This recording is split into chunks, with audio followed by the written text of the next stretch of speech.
Al-Fatihah ila hadrati Sayyidina wa Habibina Rasulillah Muhammad bin Abdullah wa azwajihi wa zurriyatihi wa alil baitihi wa sa'iri anbiya wa likulli minhum wa sahabati ajma'in wa jami'i ibadillahi salihin minhum Sayyidina Muhajir Muhammad bin Isa wa Sayyidina Ali bin Al-Qasam Sayyidina Bikil Mugadda Muhammad bin Ali Ba'ala wa jami'i sadatina Ali Abi Alawi Sayyidina Ibrahim wa jami'i ibadillahi salihin khususan sahabat hadal kitab Syekh Salim bin Abdullah bin Sumair wa usuli mafruhihim bi anna Allah yadi darajatihim fil jannah wa yanfa'una barakatihim asrarihim man ba'dihim min afhatihim fid din wa dunyal akhirah wa walidina wa amwatina wa amwatil muslimina ajma'in anna Allah tawasyahum birrahmah wal maghfirah sakinahumul jannah birahmatih wa ila hadratin nabi sayyidina Muhammadin sallallahu alaihi wasallam al-Fatihah.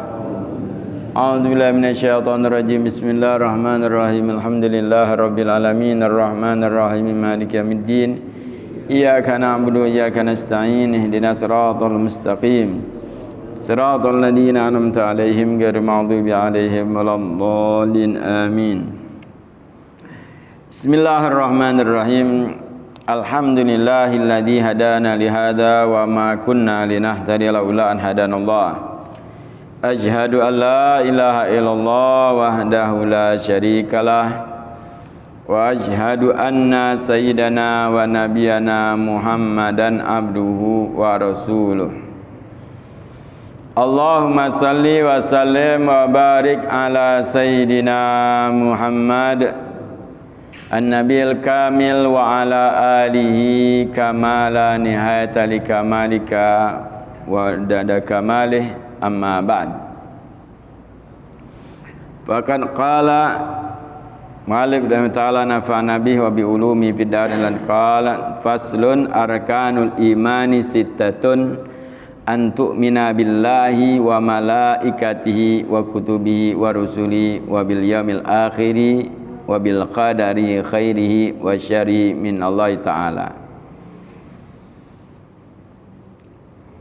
Bamasyarul aba wal ikhwan al-hadirin rahimakumullah. Terlebih dahulu kita bersyukur kepada Allah Subhanahu wa taala atas segala nikmat yang Allah Subhanahu wa taala berikan kepada kita hingga di malam hari ini. Allah masih memberikan kita nikmat iman, nikmat Islam, kesehatan dan kesempatan, dan juga nikmat taufik, diberikan kemampuan untuk kita taat kepada Allah, untuk kita melaksanakan solat maghrib berjamaah, berzikir, berdoa, beriktikaf di masjid yang penuh dengan curahan rahmat dari Allah Subhanahu wa taala ini. Mudah-mudahan amal ibadah kita diterima oleh Allah Subhanahu wa taala, panjangkan umur kita dalam taat kepada Allah Subhanahu wa taala, diampuni segala dosa-dosa kita, dosa kedua orang tua kita, keluarga kita dan kaum muslimin, diberikan Allah Subhanahu wa taala taufik, diangkat bala dan musibah, satukan umat Islam dalam ukhuwah Islamiyah, dan kita semua tidaklah kita menemui ajal kita kecuali dalam keadaan husnul khatimah. Amin ya rabbal alamin.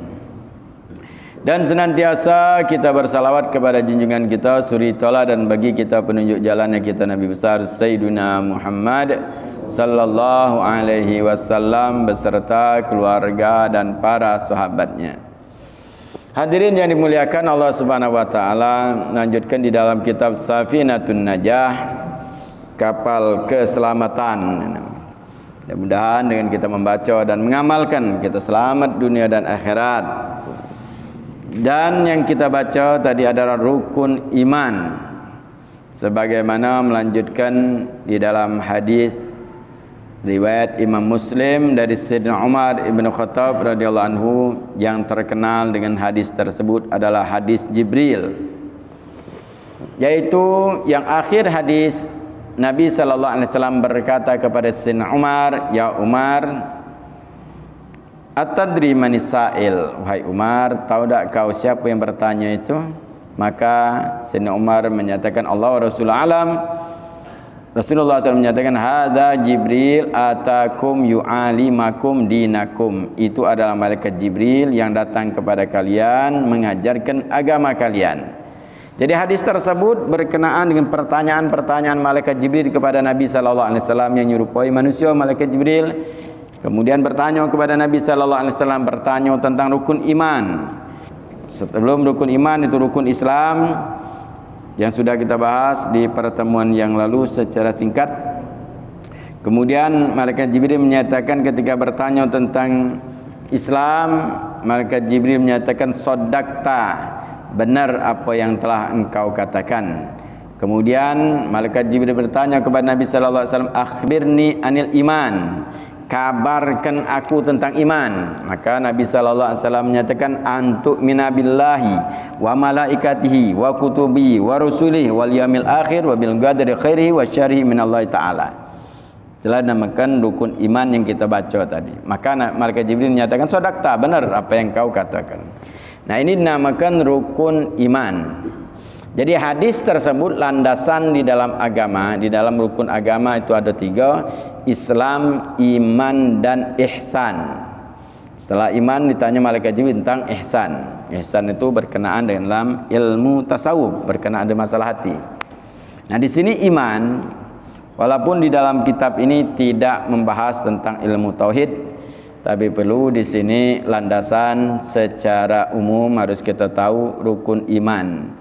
Karena di zaman sekarang ini banyak ketika ditanya orang tentang agama, begitu jauhnya manusia atau umatnya Nabi sallallahu alaihi wasallam tentang agama Islam. Ada yang sampai melakukan survei, bertanya dengan anak-anak sekolah tentang rukun Islam, tidak tahu tentang rukun Islam. Ada yang bertanya tentang rukun iman, tidak tahu tentang rukun iman. Dan ini fakta. Begitu jauhnya para pemuda umat Islam, pemudi dari agama Islam. Kalau ditanya tentang artis, detail mereka jawab.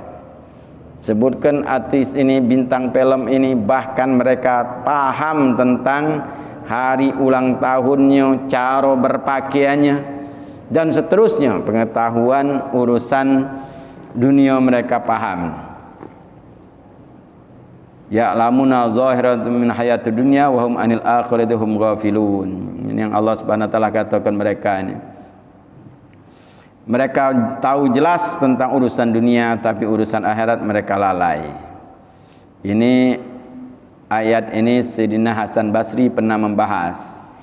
Ini dikatakan di akhir zaman orang begitu paham tentang urusan dunia.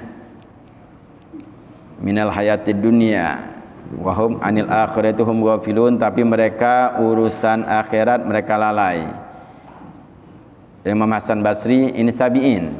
Beliau sampai menyatakan di akhir zaman nanti, karena beliau tidak akan berucap mengabarkan kecuali dari sahabat dan dari Nabi Muhammad sallallahu alaihi wasallam. Mereka menyatakan, Sayyidina Hasan Basri, nanti di akhir zaman orang itu paham betul tentang dunia, sampai di antara mereka mengambil emas dengan ujung jarinya, mereka tahu berapa timbangannya. Zaman sekarang sudah paham, jangankan dimbek, dipegang, dijingok lah tahu.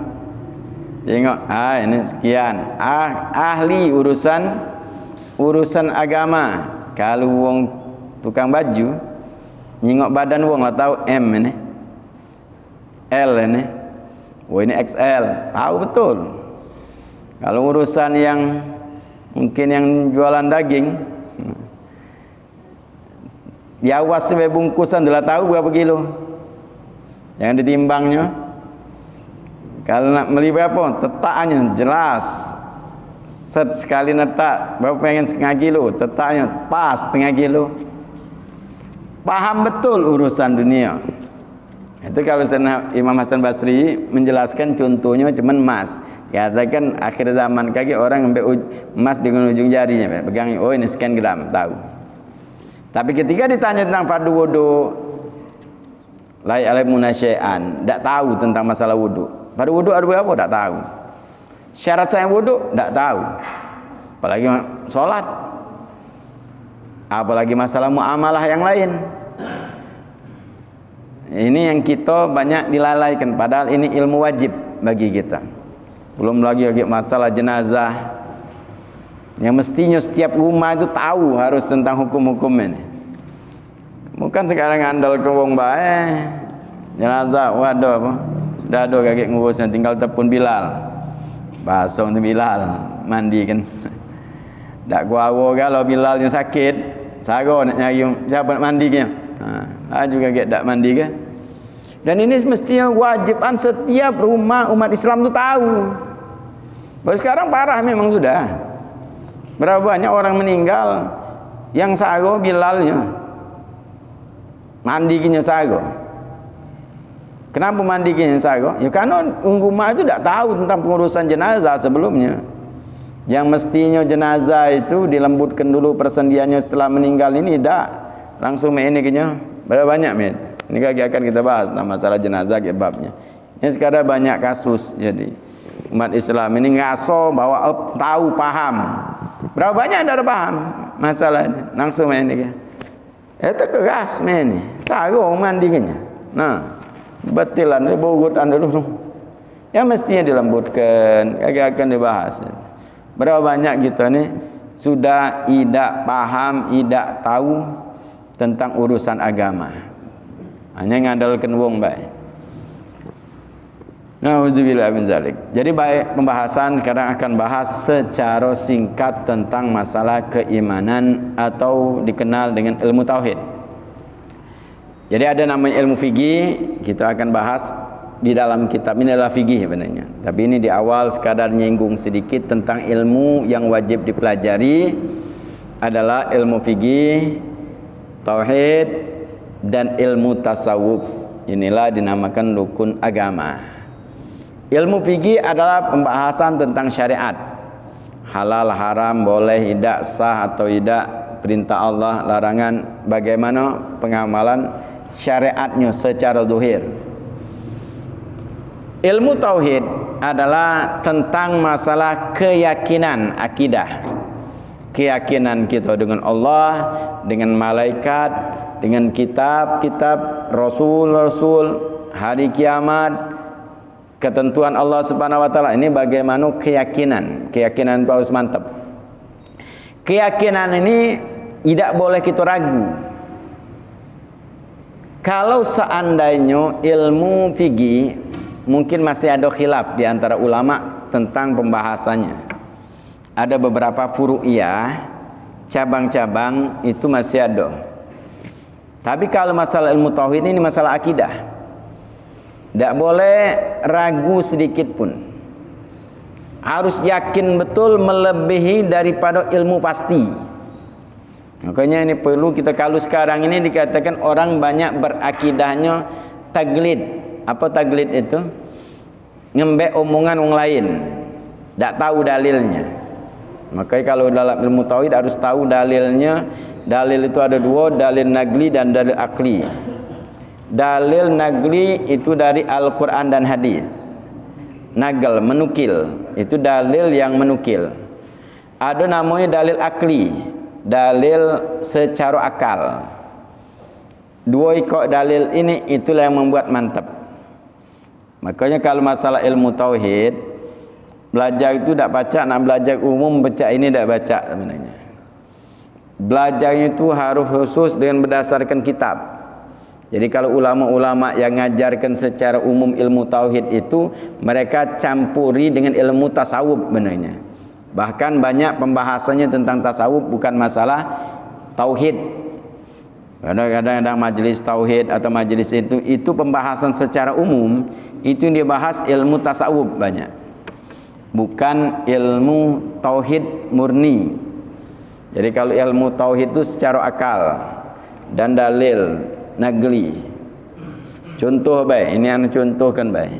Karena ini tak baca belajar itu secara umum, majlis umum tidak. Bahkan anak tak berani ngajar untuk ilmu tauhid kecuali yang memang wong punya dasar ilmu fikih yang sudah mumpuni. Nak belajar nian karena sesuai dengan apa yang guru ajarkan Syekh Abdul Wahid ketika kita nak belajar kitab Jauhar Tauhid, ilmu tauhid. Beliau itu dari Rusia, dari Syria. Jadi Syria itu ahli sunnah wal jamaah banyak. Ulama-ulama kita yang ada. Yang mana itulah terkena fitnah media ini. Nah kita kadang-kadang sendiri tahu tidak nak nuduh segala macam. Itu banyak guru anak dari Syria zaman itu, dan mereka kalau ilmu tauhidnya luar biasa sampai mereka menyatakan pelajaran ilmu tauhid di Syria itu seperti orang tarim belajar ilmu fikih. Ilmu fikih tarim itu luar biasa secara detail mereka itu. Maka beliau ketika pada saat ngajar cuma nunggu berapa kami boleh ajar kalau tidak salah 7 pada saat itu. Harus sepakat itu. Ini pelajar idopi namanya. Sepakat itu tidak boleh di antara kamu ini lebo. Kemudian tidak boleh ngantuk. Kemudian kalau habis ngajarkan harus berani menjelaskan biar harus samunian pemahaman. Dia udah galak beda kaget. Sebab apa yang disampaikan itu kadang-kadang yang kita dengar itu beda apa yang dipahami. Itu belajar langsung kadang-kadang itu apa lagi yang belajar make HP. Ini ustaz ngomong itu. Yang dimaksud mungkin bukan itu. Makanya perlu apa? Jelaskan. Makanya wong yang dalam belajar, wong yang diam itu ada dua, ada yang paham, ada yang tidak paham. Karena saking tidak ngerti ya diam sudah.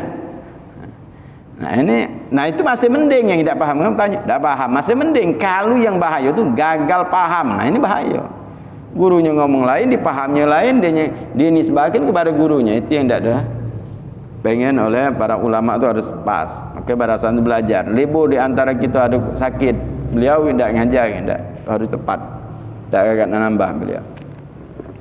Makanya ini secara umum itu sulit. Contoh sekarang yang nak contohkan, kita ini kebanyakan dalam akidah ini taglid, yaitu ngembek omongan orang lain. Nah ini sangat bahaya juga dalam masalah keyakinan kita. Kalau tanpa kita dalil, besok akan berubah. Makanya kalau taglid yang kuat baru sah keimanannya. Contoh di dalam hal ini, misal ada orang masuk masjid ini, masuk masjid kemudian dia ngabarkan kepada kita, ngabarkan ketika bertanya tentang bulan. Oh ya, aku nyengok di luar sana bulan purnama terang nian. Maka kita pada saat ini di dalam masjid ini punya keyakinan bahwa di luar sana bulan terang purnama. Bayangan kita bulan purnama. Dalam itu keyakinan kita. Karena kabar ada sikap wong. Masuk lagi ada wong 3. Ngomong wong tadi. Oh di luar sana bulan sabit. Wong 3 ngomong, iya bulan sabit kan wong 3. Ragu tak kita? Keyakinan kita tadi yang pertama sudah yakin bahwa bulan purnama gambaran kita di pucuk langit bulan purnama dengan kabar sikap wong. Ketika ada wong 3 ngomong bulan sabit, berubah tak keyakinan kita? Berubah yakinan. Kenapa berubah? Setidak-tidaknya ragu. Karena memang kita pada saat itu ngembek omongan wong bae.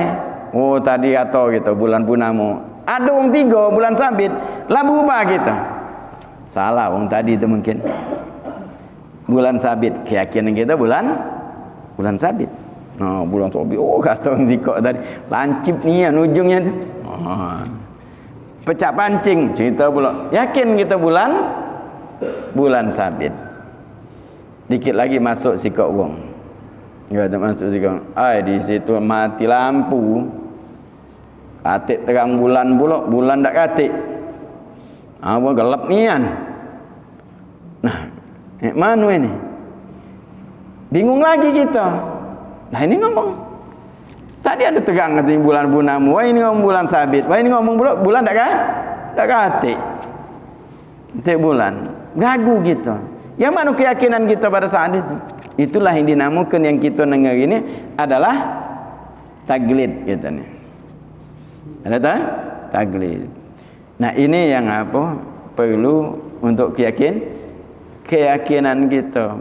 Pas masuk lagi wong, masuk sikap wong lagi. Masuk sikap wong lagi menjelaskan. Wong bertanya. Kau dari luar? Ya dari luar. Tengok bulan tak? Dah katik bulan. Nah kata tadi bulan purnama. Ini tadi ngomong bulan sabit. Dah katik. Oh ini nih, tahu dah akhir bulan sudah.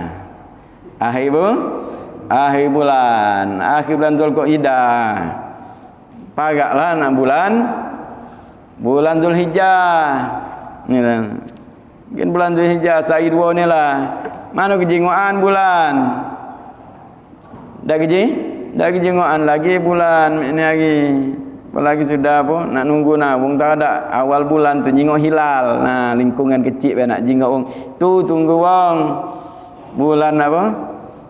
Hilal itu menunjukkan tanggal satu itu nah majlis isbat nah makna nentukan kage kapan lebaran tanggal 10 tu. Inilah nah jingok kage. Mungkin Jumaat tanggal 1 itu. Nah, wong ini tadi jelaskan dengan ilmu itu nama jadi ilmu. Tak berubah lagi keyakinan dengan ilmu itu namanya. Nah itu yang namanya dalil. Yang tadi keyakinan kita dengan tanpa dalil dan hanya nengar omongan wong, keyakinan kita bisa berubah. Tapi kalau sebutkan dengan dalil tadi, masuk lagi mugola wong 10 wong masuk. Oh, bulan purnama terang nian ini di depan tu. Tak ada yang goncang, dah. Hati bulan, budi ke kau tu? Bukan bulan kau tu jingok, lampu itu. Kenapa? Karena yang tadi sudah dengar dengan ilmu, tidak berubah lagi sudah. Akhir bulan ini, oi. Hati itu namanya adalah ilmu. Itu yang namanya keyakinan itu yang modelnya itu tidak berubah. Ibaratnya kalau ilmu pasti, kalau misalnya ngomong 2 tambah 2 4 tidak berubah, yakin sudah. Waktu kata-kata 3 kau ni 2 tambah 2 4 tetap kan ilmu pasti itu yang yakin harus itu. Sekarang berkenaan kalau ilmu tahu tentang Allah Subhanahu wa taala, antu'mina billah, karena engkau beriman pada Allah. Iman itu percaya dan yakin kepada Allah Subhanahu wa taala. Itu dalam ilmu tauhid ada namanya sifat 20. Itu aja. Al-wujud, Allah Maha Ado, itu yang dibahas. Allah Maha Ado. Jadi kalau ada ngomong dak kate Allah itu, orang komunis kan itu. Ini masalah keyakinan.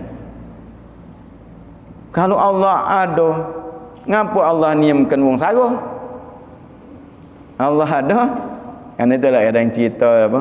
Nah, ini cerita tentang tauhid di WA. Ada orang lagi apa? Gunting rambut. Ini. Gunting rambut. Dikit lagi orang yang bukan gunting tadi ai. Tuhan tu dak katik katanya. Nah, ngapa macam itu kan? Iya. Ngapa Tuhan tu niamkan wong sago? Wong sago didiamkan. Wong kelaparan nyakit dia diamkan.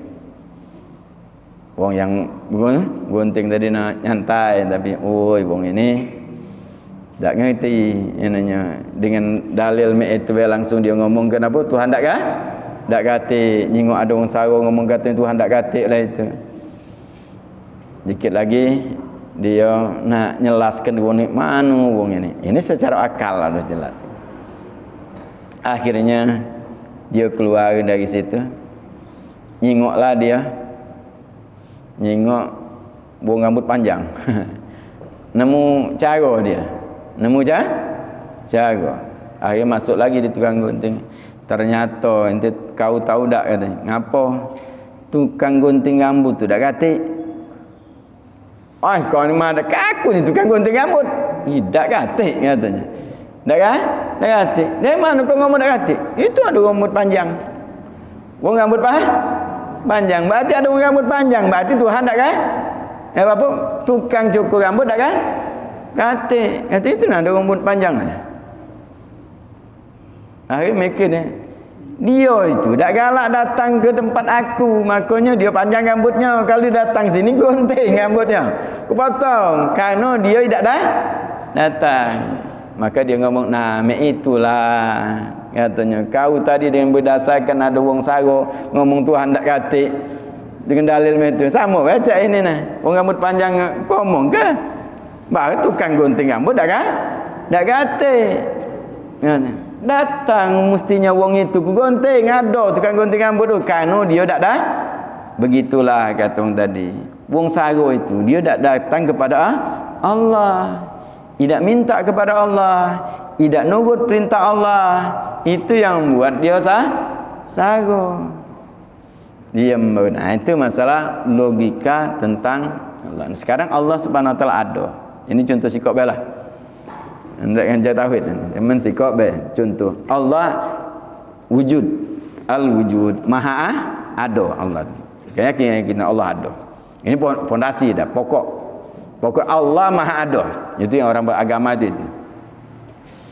Kalau orang yang mungkin tak kata komunis, ateis, mungkin tak kata agama. Nyatakan bahawa Tuhan itu tak kata. Yang ada cuma itulah tadi. Makhluk ini yang kita banyak kita pelajari di sekolah-sekolah. Akidah di antara Mu'tazilah yang menyatakan alam ini bergerak dengan sendirinya. Kan belajar dulu sekolah dulu. Dari mana hujan? Dari mana hujan itu datang? Hujan itu dikanukan serapan cahaya matahari, kemudian ditampung di awan, kemudian akhirnya pecah, turun laut hujan. Itu kan pelajari kita. Itu menunjukkan bahwa alam ini dikatakan bergerak dengan sendirinya. Dulu alam semesta ini berupa bongkahan es segala macam lah ini.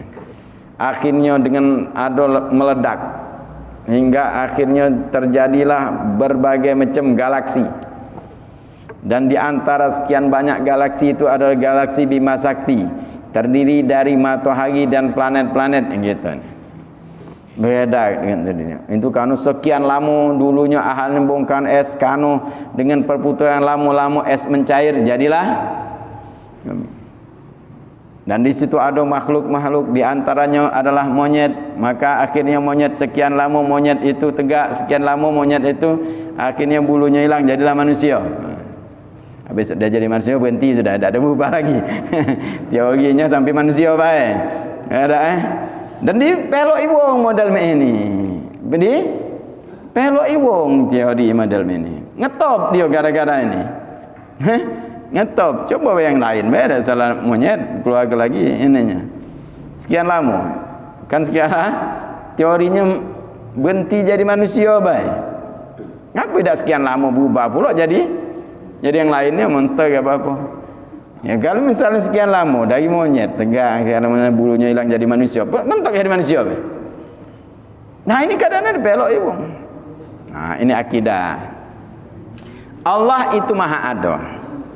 Dari mana? Pertama dalil akli. Kalau dalil akli itu Al-Quran hadis. Qul huwallahu ahad. Itu adalah Allah Subhanahu wa taala di dalam Al-Quran. Wallahu la ilaha illa huwal hayyul qayyum. Dan seterusnya banyak hadis-hadis berkenaan yang menyatakan Allah khaliqus samawati wal ardh, menciptakan langit dan bumi. Dalil akli bahwa setiap bekas itu pasti menunjukkan ada orang yang lewat. Setiap jejak ni kata likuli atharin ni kan, setiap jejak itu pasti menunjukkan ada orang yang lewat.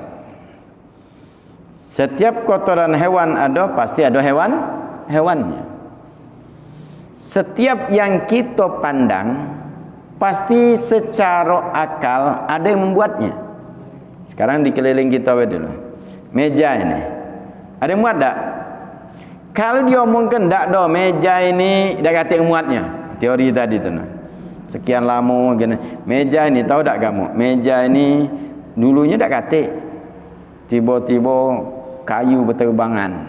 Betul? Berterbang. Satu sama lainnya dia lengket. Akhirnya ada suatu cat datang. Ini. Akhirnya jadi dewek dia. Percaya tak?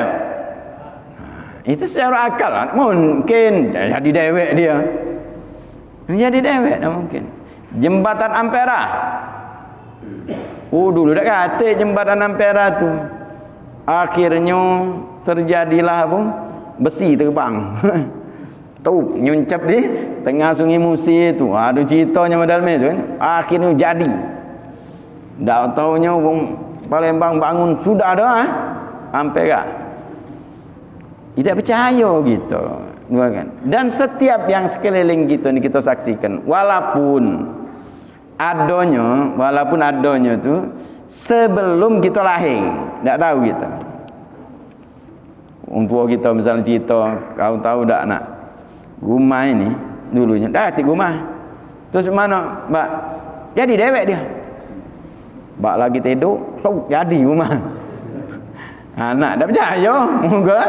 Mbak dalam mana baca bab itu, pasti ada muatnya. Yo ni anak, Mbak lahir, ini rumah lado. Yai kau coba tanya muatnya. Nah, pasti ada yang muatnya ada tu kan, walaupun kita tidak tahu siapa yang membuatnya secara akal itu.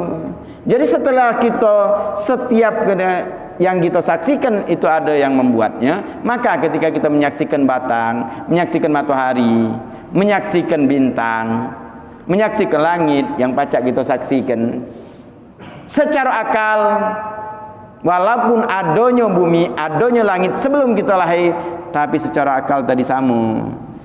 Tidak mungkin dak kata yang membuatnya. Mana jadi dewek. Itulah sang pencipta Allah Subhanahu wa taala.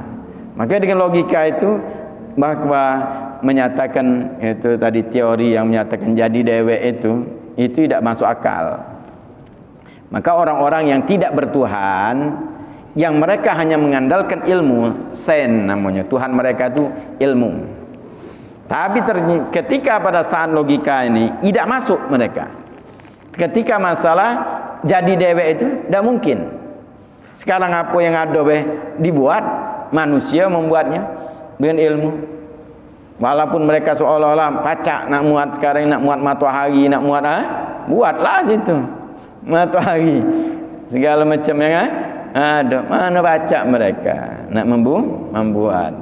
Jangankan matahari, membuat yang ada yang kecil yang kita ni di bumi lagi tak baca, apalagi nak membuat matahari.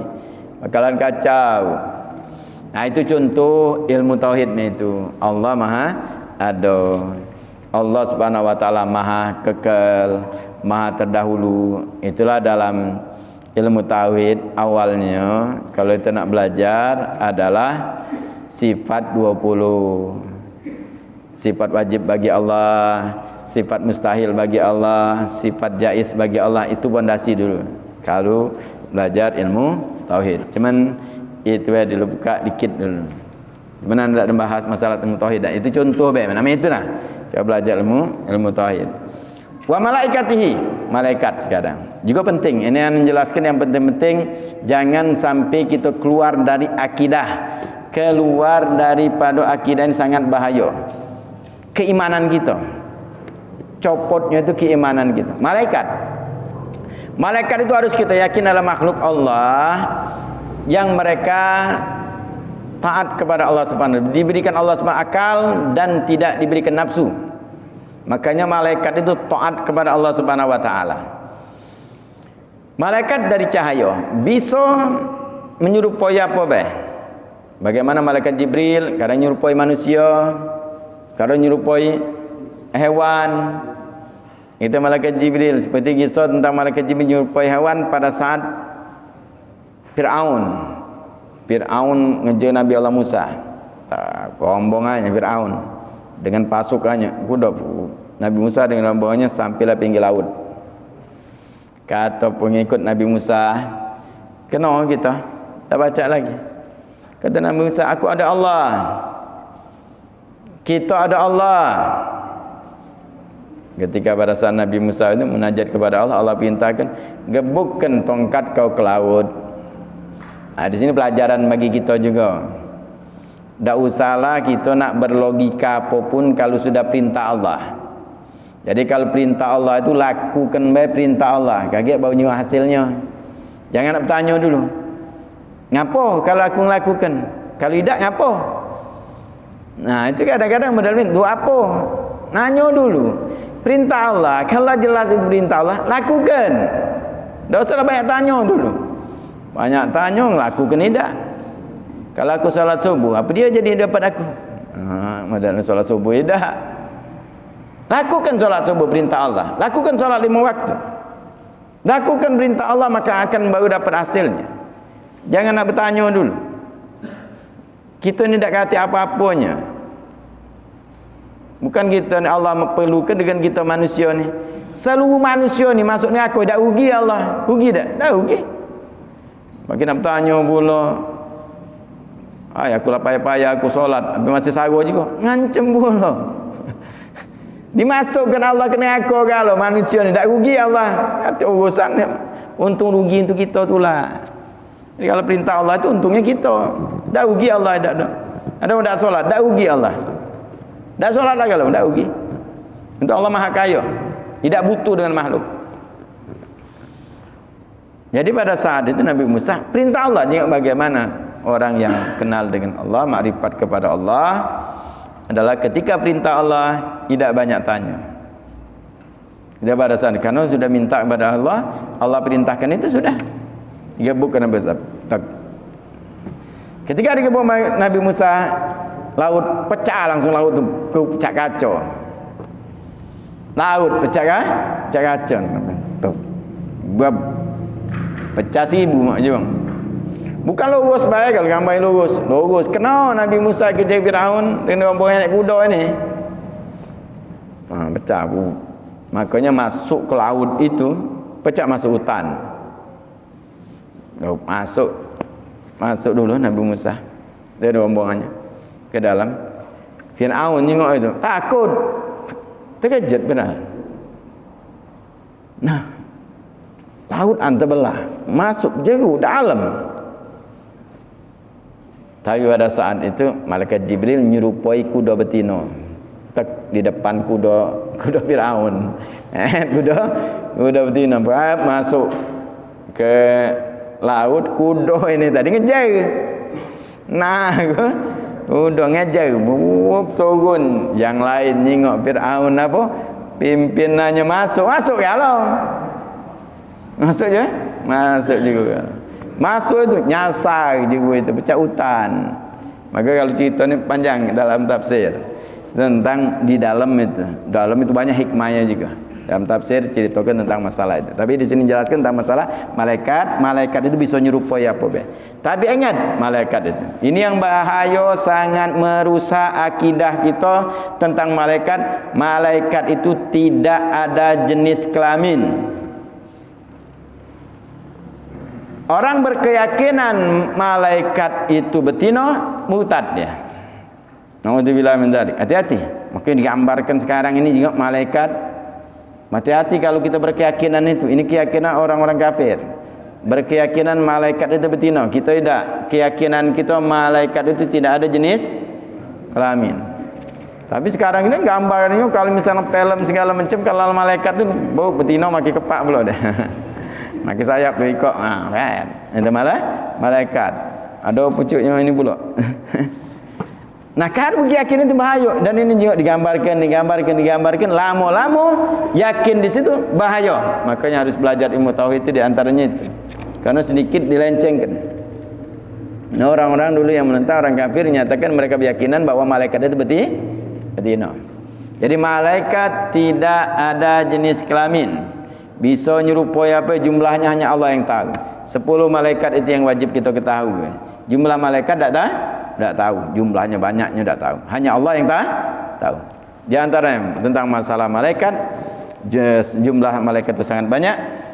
Dan juga faedah untuk orang bersalawat kepada Nabi sallallahu alaihi wasallam disebutkan dalam kitab Mukasyifatul Qulub Al-Imam Hujjatul Islam Abu Hamid Muhammad bin Muhammad Al-Ghazali menjelaskan tentang faedah orang yang bersalawat kepada Nabi Muhammad sallallahu alaihi wasallam, bahwa Allah memiliki satu malaikat yang kepalanya di arsy, kakinya di bawah bumi paling bawah. Bawah bumi paling bawah. Memiliki bulunya sebanyak makhluk. Sebanyak makhluk. Sebanyak makhluk. Dah itu bukan manusia ya. Sebanyak makhluk. Di dalam tubuh kita ini makhluk Allah itu mungkin miliaran. di kita virus, bakteri, segala macam. Ini kalau kita jengok di badan kita ni banyak yang di luar yang nempel dan kita ni. Kalau bangsa dibesarkan, takut dia nah. Kecil-kecil segam. Kerana pernah jengok ada postingan wong yang apa? Yang jengok makhluk yang ada di badan ni. Dia ni apa pakai mikroskop dengan berapa ini. Jadi dia di giginya mbaknya biksanya sekian banyak. Ada besarnya lagi. Seram rupanya. Ada yang sampai apa di keningnya tu, mbaknya plaster di keningnya tempel gegap. Ni keningnya. Mbaknya biksanya banyak rupanya. Seram-seram pula. Ya besar kenyo tapi ni alangkah banyaknya. Berarti di dalam badan kita ni sikok kita makhluk Allah banyak. Rezeki dari kita. Rezekinya dari kita rezeki. Banyak di badan, belum yang di dalam. Ini yang di luar. Jadi kan wajarlah kalau perut kita ada cacing ni kecil dulu cacingan. Ada macam-macam di badan kita ni. Jadi makhluk Allah. Jadi malaikat tadi bulunya sebanyak makhluk Allah. Wallahu alam, tak tahu kita berapa jumlahnya. Kalau ada orang bersalawat kepada Nabi Muhammad sallallahu alaihi wasallam, umat Nabi Muhammad sallallahu bersalawat satu kali salawat, maka malaikat tersebut diperintahkan Allah. Jadi malaikat ni tugasnya apa? Tugas malaikat ni. Malaikat ni tugasnya cuman ketika ada bersalawat dia masuk ke lautan dari cahaya. Allah alam di mana tempatnya. Cuma jangan kita gambarkan juga alang ke airport malaikat. Malaikat dah pernah airport. Karena tugasnya itulah dia. Nyelam di lautan cahaya, kemudian dia keluar ngibaskan badannya, maka dari bulu-bulunya adalah titik-titik cahaya. Setiap bulu itu menghasilkan satu titik cahaya, dan satu titik ini diciptakan Allah malaikat. Malaikat ini ditugaskan Allah Subhanahu wa taala. Jadi jumlah makhluk, malaikat ditugaskan Allah beristighfar untuk orang yang bersalawat kepada Nabi sallallahu alaihi wasallam. Itu jangan faedah salawat kepada Nabi Muhammad sallallahu alaihi wasallam. Semakin banyak malaikat. Maka di akhir zaman ini dengan dosa kita sangat banyak, ya banyak-banyak salawat ya, istighfar. Tapi modal harus balik. Dapat balik. Mana modal harus balik? Kewajiban dilaksanakan. Ini salawat, salat tidak. Solat karena solawat itu sendiri ada namanya solawat yang wajib. Jadi yang wajib itu harus solawat yang wajib. Kapan kita wajib solawat? Waktu solat. Tahiyat itu. Solawat yang paling abdol adalah solawat ketika pada saat tasyahud. Itu paling abdol karena solawat yang wajib. Itu yang wajib. Jadi solawat yang kalau kita meninggalkan wajib, yang sunnah tidak dapat. Kita solat sunnah, dia solat wajibnya tidak, mana dapat?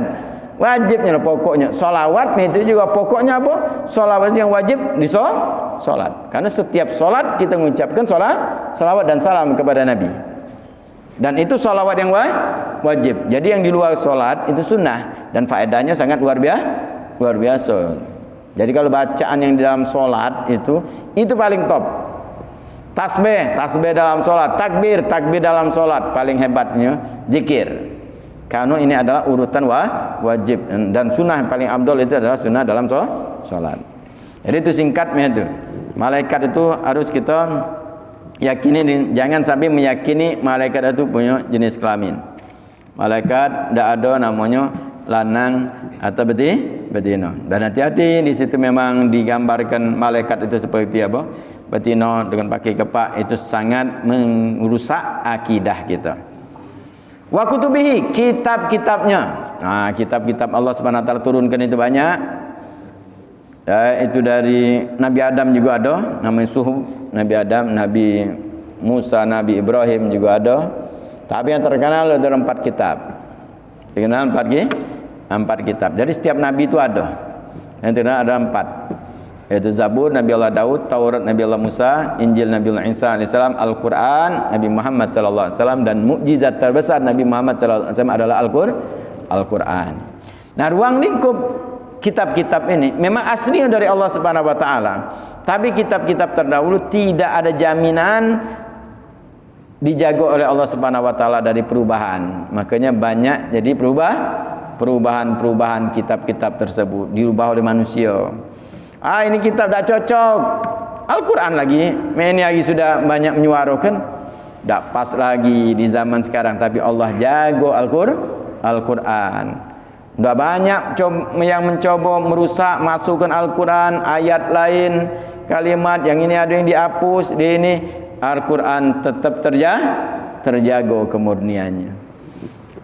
Dari ujung ke ujung, dari masyriq ke maghrib, seluruh Al-Quran sama.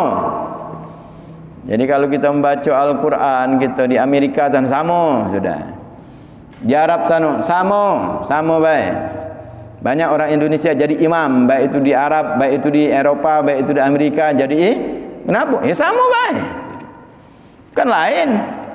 Solatnya sama solatnya. Maka kalau solat tak boleh dengan bahasa lain, bahasa Arab harus bahasa Arab. Tak hati jangan hati-hati ngomong-ngomong ini kamu ni solat ke Arab-Araban pula. Ini kan mulai model itu, hati-hati kita kalau sudah bahasa ke Arab-Araban ini. Nabi sudah wanti-wanti tentang masalah ini. Woi, kau ni berpakaian cak di Arab pula. Ujung-ujungnya itu, awalnya itu. Jangan misahkan Islam dengan Arab, jangan. Tidak bisa terpisah. Tidak lebih bisa. Sekarang mulai itu. Ini sudah diingatkan Nabi sallallahu alaihi wasallam. Diingatkan Nabi bagaimana dalam riwayat di antara kitab Imam Said Ahmad Zaini Dahlan dalam kitab Sirah Nabawiyah. Satu riwayat Nabi sallallahu alaihi wasallam kepada Sayyidina Salman Al-Farisi. Sayyidina Salman Al-Farisi itu bukan orang Arab. Persia dia. Sahabat Nabi, tapi luar biasa Nabi cinta dengan beliau dan beliau cinta dengan Nabi dan keluarga Nabi luar biasa. Sampai diakui Nabi sebagai keluarga. Salman minna ahlil bait, kata Nabi. Salman itu dari kami, keluarga kami. Karena pada saat itu ada orang Muhajir, ada orang Ansar. Salman bingung, aku ini wong mana? Maka Nabi sallallahu alaihi wasallam itu karena dia luar biasa cintanya. Tapi suatu hari pernah Nabi sallallahu alaihi wasallam menyatakan kepada Sayyidina Salman, "Ya Salman, la tabghuduni, wahai Salman, jangan kau benci aku." Sayyidina Salman mendengar dari Nabi sallallahu alaihi wasallam menyatakan itu, ya Rasulullah, dengan terkejut Sayyidina Salman. Karena Nabi sallallahu alaihi wasallam tiba-tiba ngomong, "Wahai Salman, jangan kau benci aku. La tabghuduni." Maka Sayyidina Salman menyatakan, "Ya Rasulullah, kaifa abghuduka wa bika hadani Allah." Wahai Rasulullah, memang aku nak benci dengan engkau? Tidak mungkin. Karena dengan engkau lah aku dapat hidayah. Dari Nabi tahu Allah, tahu solat, tahu apa dari Nabi sumber hidayah. Allah Subhanahu wa taala, memang aku nak benci dengan engkau ya Rasulullah. Apa kata Nabi sallallahu alaihi wasallam? Ketika pada saat Sayyidina Salman menyatakan, tidak mungkin aku benci engkau ya Rasulullah. Memang itu. Umat Islam sama seperti Sayyidina Salman. Tidak akan mungkin benci dengan Nabi sallallahu alaihi wasallam. Benci dengan Nabi tidak mungkin umat Islam. Semaksiat-maksiat wong bela Nabi. Yang tidak sholat kadang kalau Nabi dia bela Nabi, itu. Kalau urusan Nabi Muhammad sallallahu alaihi wasallam bela. Jadi bela Nabi itu luar biasa. Sahabat tak mungkin dikatakan apa nak benci dengan Nabi. Umat Islam juga dia akan benci Nabi, tak mungkin. Sampai akhir zaman umat Islam tidak mungkin benci dengan Nabi. Bela, tergerak umat Islam. Kalau lain beda dengan yang lain. Orang anggap hal ini biasa. Ini adalah akidah, keyakinan, mahabbah. Maka yang baru-baru ini kasus tentang masalah apa? Ini bukan sembarangan nama Nabi. Nama Nabi dihadiahi apa? Minuman. Ini penghinaan jelas, pelecehan. Nama Nabi beda dengan yang lain. Nabi Muhammad sallallahu alaihi wasallam, walaupun orang yang punya nama tersebut, kenapa mereka punya nama? Karena nama Nabi mereka. Tidak sembarangan. Maka orang yang tahu tentang Muhammad baik, tidak galak. Contohnya Muhammad Ali baik. Muhammad Ali petinju. Beliau pada saat apa? Nama-nama orang-orang terkenal itu di Hollywood itu dia apa? Ditulis di lantai, diunjuk bintang di lantai di nama-nama itu. Tahu ada tempat. Ketika dia diminta nak tulis, jangan tulis nama, jangan tulis nama aku. Dia tidak elak, tidak diizinkan. Padahal orang ni orang ngetop ini. Situ nak pengen orang ngetop kalau di dunia ni nak ditulis di situ. Dia termasuk. Tak galak beliau. Tidak diizinkan. Nama beliau itu tidak diizinkan. Kalau kamu galak juga di dinding. Galak di dinding. Kenapa? Nama Nabi Muhammad sallallahu alaihi wasallam. Kan nisbahnya pada dia. Kalau dia tak hati apa-apa segala. Tapi di situ nama Muhammad, nama Nabi, tak galak dia nama dia. Karena dia nama Nabi letakkan di bawah di situ hijab wong. Tak galak dia. Maka tengok di situ. Di internet ada. Kalau nak tengok. Akhirnya satu-satunya wong namanya di dinding. Dia bintang Muhammad Ali. Karena nama Nabi tak sembarangan nama Nabi Muhammad sallallahu alaihi wasallam. Kita orang ada mahabbah, cinta dengan Nabi sallallahu alaihi wasallam itu harus ada. Jangan sembarangan Nabi Muhammad sallallahu alaihi wasallam. Nah, itu dalam Nabi sallallahu alaihi wasallam. Apa kata Nabi? Jangan kau kata kepada Sayyidina Salman, la tabudul Arab. Dia kata, jangan kau benci Arab wahai Salman. Tabudul Arab tabuduni wa tufariq an dinak. Antufariq an dinik. Kalau kau benci Arab, kau akan benci aku. Prosesnya itu. Kau benci Arab awal, kaki ujung kau benci aku. Orang-orang Yahudi itu begitu. Benci dengan Arab, benci dengan Nabi. Itu ada hubungan. Maka engkau akan berpisah dari agamamu. Sebab modelnya itu Nabi bangsa Arab. Ujung-ujungnya tidak ada kearapan itu. Betul nama Muhammad ini nama Arab ini. Benci dengan Nabi ujungnya. Al-Quran juga begitu. Berpisah dari agamamu. Jika Al-Quran, Al-Quran bahasa Arab. Bahasa Arab. Dulu pernah ribut para ulama ketika nyetak Al-Quran, nyetak surat Yasin dengan tulisan bahasa Indonesia itu ribut. Ulama-ulama dulu. Kami tak kata yang belajar lagi. Timbul dengan urusan ini tahapannya juga. Bagaimana yang kita masih hidup tahapannya kita itu. Akhirnya mulanya apa? Dari Arab dari sebelah kiri, Yasin dari sebelah kiri. Dulu tidak.